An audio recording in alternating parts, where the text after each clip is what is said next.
Say never. Never say never again. I think I'm going to do my final Brexit prediction.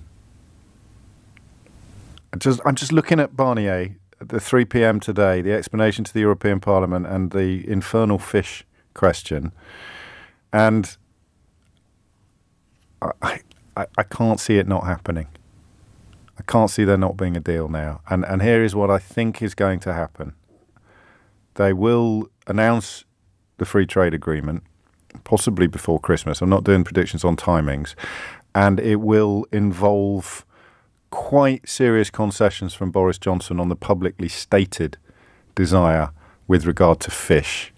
The European Union will barely budge on the level playing field stuff. That's always been more or less inviolate. But I don't know what Johnson was hoping to achieve. I think he probably sincerely believed that the insistence on the inviolability of the four freedoms was negotiable or something like that, and he was just wrong.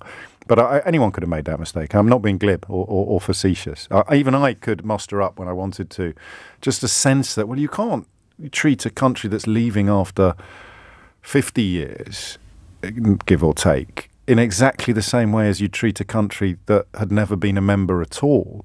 And that does actually feel a bit unjust. But, of course, we're back to the first analogy of them all, which is the one about gym membership. You decide to leave the gym. They don't care how long you've been a member for. If they find you in the showers, they're going to call the police.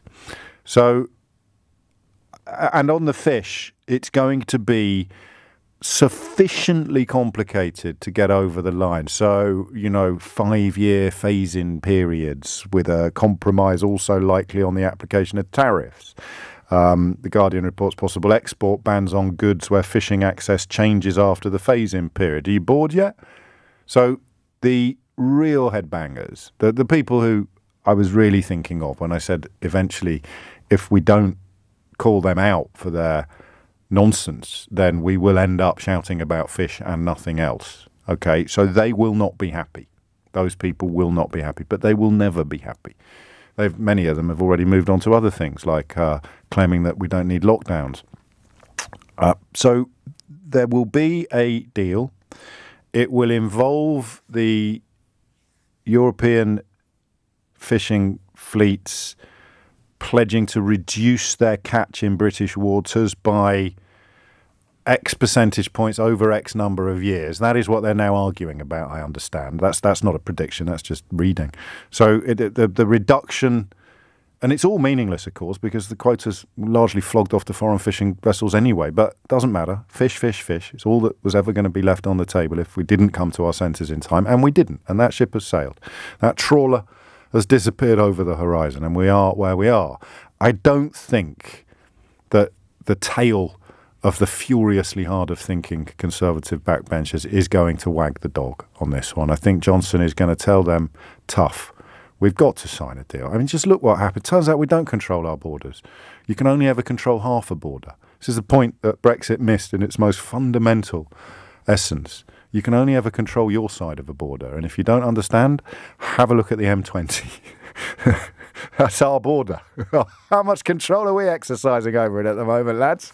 Yeah, bonjour, creme de menthe. So that's what's going to happen. Something that, I mean, God knows what they will thrash out, but it will be a staged reduction in the amount of fish that foreign fleets can take out of British waters, except, of course, the foreign fleets that have bought huge numbers of the quotas that we are supposed to have anyway. So it's going to be complicated, but that will be the announcement. And the real headbangers will go nuts. Farage will be furious, which is, like night following day. Or at least he'll do a bit of performative fury. And then he'll try and sell you some magic beans. So that's what's going to happen. And it might even happen before Christmas. I don't know. So Johnson is going to, and I think I won't be able to keep this up, all right? Nobody's perfect. So I try not to say compromise, or rather I try not to say roll over, buckle, surrender, because then we're back to the footballification of it, and that match is over. The referendum is lost. Remain is no longer an option. So I feel this impulse rising in me to point out, with a side order of I told you so's, to point out that this is the opposite of what he said he was going to do. And of course, if you are still wearing your Johnson scarf, you may end up cheering the polar opposite of what you swore blind you voted for.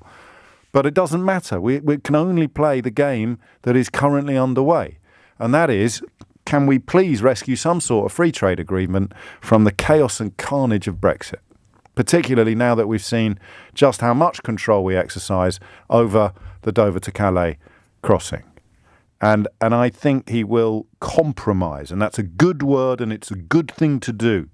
Even with everything on the road behind us, all the unnecessary disasters and all the big problems ahead, in the simple, pure context of this negotiation, he will compromise on fish and will get something over the line. And then maybe 6 days before it all is supposed to start happening, British businesses, British farmers, British fishermen will begin to get a clearer, because it won't be clear for a while, but clearer idea about what their future is going to look like.